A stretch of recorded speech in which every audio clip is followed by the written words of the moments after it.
वालेकुम दोस्तों, कैसे हैं आप लोग। आशा है कि बहुत ही अच्छे होंगे और अपने जीवन में कहीं न कहीं बहुत अच्छा करने का प्रयास कर रहे होंगे या कर भी रहे होंगे। आज मैं मिलता हूं आपसे, मैं Bhanu Pratap, motivation speaker and life coach. आज मैं एक स्टोरी के साथ आपसे बात करता हूं, क्योंकि एक लड़का था, कहीं न कहीं वो चाहता था कि उसका बहुत बड़ा कारोबार करना, लेकिन उसने बहुत बड़ा कारोबार कर लिया। एक दिन वो कारोबार उसका हल्के-हल्के ठप हो गया, जब वो एक दिन हताशा और निराशा भरी ज़िंदगी में एक समंदर के किनारे बैठा हुआ था। एक समंदर के किनारे जब वो बैठा हुआ था, तो कहीं न कहीं एक बुजुर्ग व्यक्ति आए। उन्होंने पूछा उसका फेस देख के कि बेटा तू यहाँ कैसे बैठा है, तेरे चेहरे पे उदासी झलक रही है। वो बोला नहीं, मैं तो यूं ही बैठा हूँ। लेकिन बुजुर्ग थे, उन्होंने अपने हाव भाव और उसके हाव भाव से परख लिया कि बेटा नहीं, तू उदास है, बता मेरे को क्या प्रॉब्लम है। तो उसने कहा कि मेरे जीवन में ये प्रॉब्लम चल रही है, मेरा करोड़ों का बिजनेस था वो ठप हो गया, अब मैं क्या करूँ, मैं हारा निराशा के साथ यहाँ बैठा हुआ हूँ। उन बुजुर्ग ने कहा बस इतनी सी बात। अपनी जेब से, पॉकेट से एक चेक बुक निकाली और कहा बेटा इसमें जितना अमाउंट है उतना भर ले। उसने अपने हिसाब से 3 करोड़ का अमाउंट भरा। जब 3 करोड़ का अमाउंट भरा, वो चेक को ले जाके अपने घर पे रख दिया। उसने देखा, उस बुजुर्ग ने बोला ये चेक की वैलिडिटी 3 महीने की होती है, इसे 3 महीने बाद ही बनाना। ये 3 करोड़ का बजट आपके पास है। उस व्यक्ति को लगा कि मेरे पास तो पैसा आ गया, 3 करोड़ का बजट ऑलरेडी मेरे पास है, मुझे क्या करना चाहिए। तो उसने सोचा कि मैं इस चेक को 3 महीने बाद बना लूँ, लेकिन इसके लिए मैं बिजनेस करने के लिए क्या क्या स्ट्रेटजी अपना सकता हूँ, क्या क्या गोल सेट कर सकता हूँ, किन किन चीज़ों को मैं बिजनेस में ग्रोथ ला सकता हूँ, किस किस तरह से मैं अपनी और एक्सपोनेंशियल ग्रोथ कर सकता हूँ। उतने सारे अपने मैन्युफैक्चरिंग प्लांट पे, प्रोडक्शन प्लांट पे उसने देखा, नई नई चीज़ें शुरू की, नई नई टेक्नोलॉजी से शुरू करी, छोटे छोटे स्टेप को बड़े स्टेप में बदला, टीम बिल्डिंग की, सिस्टम बिल्ड किया। उसने देखा कि कैसे हम अपनी सेल को ग्रोथ कर सकते हैं। उसने सेल्स सीखी, पब्लिक स्पीकिंग सीखी। जब उसने सेल्स सीखी तो उसको पता चला कि मार्केट में मेरा प्रोडक्ट तो जेन्युइन है, मैं इस प्रोडक्ट को और अच्छे तरीके से पिच करके लोगों के सामने बेच सकता हूँ। प्रोडक्ट तो मेरा यूँ है, क्योंकि जब जब लोगों की लाइफ में मिरेकल होते हैं, ये लाइफ को अनसेटेबल नहीं करता है, लाइफ को ग्रोथ की तरफ ले जाता है। जब मेरे प्रोडक्ट में दम है, तो उसने सारी वो स्ट्रेटजी अपनाई जो उसको चाहिए थी। लेकिन वो सारी स्ट्रेटजी अपनाने के बाद उसने देखा कि एक ही महीने के अंदर उसका रेवेन्यू बढ़ने लगा। 2 महीने हुए, उसका रेवेन्यू बढ़ने लगा। 3 महीने हुए, सेल्स डबल हो गई। 30 महीने बाद उसने देखा कि उसका 3 करोड़ क्या 6 करोड़ का कारोबार हो गया। वो भौचक्का रह गया, आश्चर्यचकित रह गया। वो उन बुजुर्ग को ढूंढने के लिए निकला। निकलते निकलते शाम हो गई। एक दिन शाम को वहाँ समुद्र के किनारे हो गया। वहाँ लोगों से पूछा, मैं उन बुजुर्ग से मिलना चाहता हूँ जो ब्लेजर सा पहने हुए थे और वो यहाँ पे थे, उन्होंने मेरे को चेक भर के दिया। वहाँ के लोगों से पूछा, उन लोगों ने बताया वो बुजुर्ग पागल हैं, वो हर किसी को अपनी पॉकेट से चेक निकालते हैं, चेक भर के दे देते हैं और चेक बांटते रहते हैं। लेकिन दोस्तों, बात ये नहीं है कि वो कैसे हैं, क्या हैं, लेकिन उस चेक की इंटेंशन की पावर देखिए आप। वो इंटेंशन की पावर से 3 महीने में जो उसने मेहनत की, उससे उसका रेवेन्यू डबल हो गया, उसका बिजनेस आसमान छूने लगा।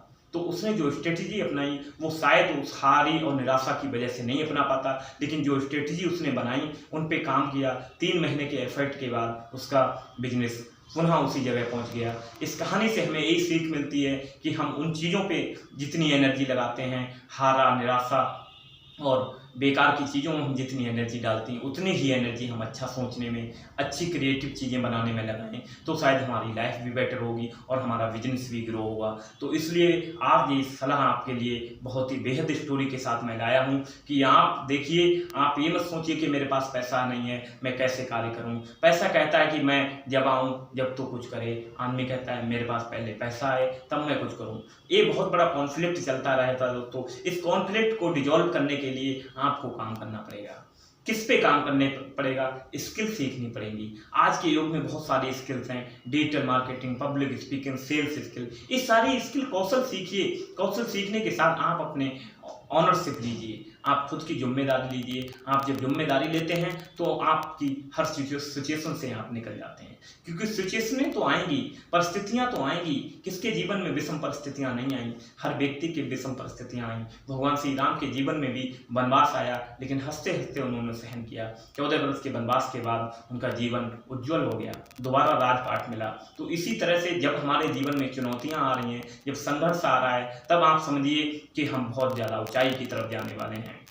क्योंकि कुदरत आपको आजमाती है, क्या इस बंदे की इंटेंशन क्या है, क्या ये कर सकता है, इसकी पॉजिटिविटी की क्षमता कितनी है, क्या मैं विषम परिस्थितियों में भी ये ढल सकता है अपने आप को। जो व्यक्ति अपनी विषम परिस्थितियों में ढल सकता है, जो अपने आप से बहुत अच्छी पावरफुल अफर्मेशन के साथ मोड़ने की हैबिट की शुरुआत करता है। मेरे साथ बोलिए, मैं सर्वशक्तिमान हूँ, मैं सर्वशक्तिमान हूँ, मैं ईश्वर की संतान हूँ, मैं ऋषियों का वंश हूँ, मैं परमात्मा का अंश हूँ, मैं सर्वशक्तिमान हूँ, मैं सर्वशक्तिमान हूँ, मैं सर्वशक्तिमान हूँ, मैं ईश्वर का अंश हूँ, मैं परमात्मा का वंश हूँ।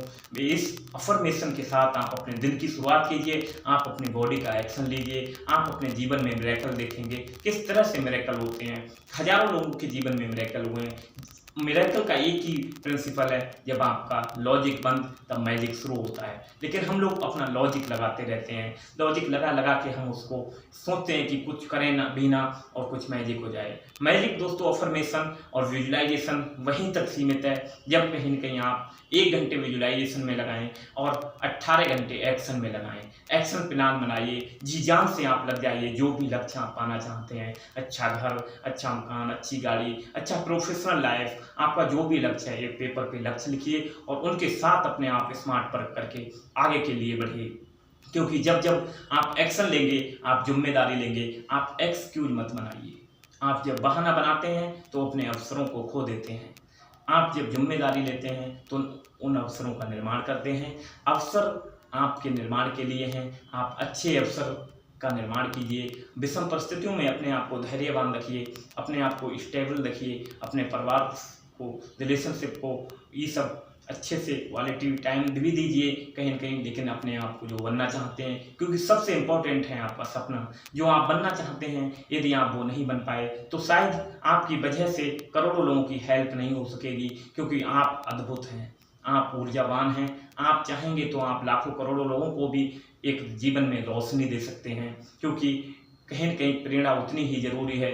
बेशक इंसान को खाना एक टाइम डेली चाहिए ही चाहिए, 2 टाइम चाहिए ही चाहिए, लेकिन क्या हम पेट को खाना तो 3 बार दे रहे हैं? क्या मस्तिष्क को खाना हम देते हैं? लेकिन मस्तिष्क को खाना आप कैसे देंगे? अच्छी बुक्स पढ़ेंगे, अच्छी सोसाइटी में रहेंगे, अच्छी चीज़ें सीखेंगे, क्योंकि वो ही आपको ग्रोथ की तरफ ले जाएँगी। आपकी ग्रोथ अद्भुत है। जब आपकी ग्रोथ होती है तो उसमें कहीं न कहीं संपूर्ण ब्रह्मांड, संपूर्ण प्रकृति का रोल होता है, क्योंकि वो आपको आगे बढ़ा रही है। आपको अपने ग्रेटिट्यूड का भाव उनके प्रति रखना चाहिए, उनके पास धन्यवाद की भावना होनी चाहिए। क्योंकि आपने तो नहीं कुछ किया, कहीं कहीं कोई भी शक्ति है जो आपको चला रही है, लेकिन उसके पीछे देखेंगे कितना संघर्ष लगा है आपको जीवन को बनाने में, कितने लोगों ने आपके जीवन को अर्पण कर दिया आपके जीवन को बेहतर करने के लिए। आपके माता पिता, भाई बहन, उन सब के आप आभारी रहिए। जो भी व्यक्ति आपको मिले उसमें परमात्मा का निवास देखिए, क्योंकि व्यक्ति ही परमात्मा, आत्मा के अंदर ही परमात्मा निवास करते हैं। ईश्वर को तो शायद किसी ने नहीं देखा, लेकिन हमने अपने माता पिता को देखा है। उनके चरण स्पर्श कीजिए, उनसे आशीर्वाद लीजिए, उनकी छोटी मोटी समस्याओं में अपने आप को इन्वॉल्वमेंट रखिए, उन्हें से अटैचमेंट रखिए। ये चीज़ें आपको बहुत ज़्यादा आगे ले जाएंगी। क्योंकि जब जब आप ग्रोथ में शामिल होते हैं, आप ये कभी भूल मत कर देना कि शायद मैं बाकी लोगों को दरकिनार करके बहुत ज़्यादा सफल हो जाऊंगा। ऐसा नहीं होगा दोस्तों, तो आप भारी भूल कर रहे हैं। क्योंकि सर्वसम्मति से सब लोगों की मदद के साथ जब आप आगे बढ़ेंगे तो लंबे समय तक आप आगे बढ़ेंगे, क्योंकि ये आपके आगे बढ़ने का एक प्रिंसिपल है। प्रकृति निस्वार्थ भाव से सभी को सब कुछ देती है। When if you support world selflessly, whole universe support you endlessly. जब निस्वार्थ भाव से हम किसी की सेवा करते हैं तो संपूर्ण ब्रह्मांड आपको अंत तक सपोर्ट करता है। इस फिलॉसफी पे मैं काम करता हूँ, मेरे कोच भी इस फिलॉसफी पे काम करते हैं। मेरे कोच ने सिखाया, चाहे बेशक आपके पास पैसा नहीं हो, लेकिन लोगों की मदद करने की भावना होनी चाहिए। You are trigger of divine flow. आपके अंदर एक हृदय की भावना आनी चाहिए, सहानुभूति, करुणा लोगों के प्रति, क्योंकि हर व्यक्ति के अंदर परमात्मा का निवास है। इसलिए अपने आप को बहुत ज़्यादा बेहतर करें, क्योंकि अपने आप को आप निखारेंगे तो आसपास के लोगों में जो बदलाव आएगा वो आपको, आपकी वजह से आपका एग्जाम्पल सोसाइटी में सेट होगा। लोग आपका एग्जाम्पल देंगे, क्योंकि फलाने के माता पिता इतने अच्छे हैं, क्योंकि उनकी संतान ऐसी है। आपका एग्जाम्पल जब सेट होगा तो आपके एग्जाम्पल से बाकी आने वाली पीढ़ियां सुधर जाएंगी, क्योंकि आप ही अपने जीवन के रचनाकार हैं। आप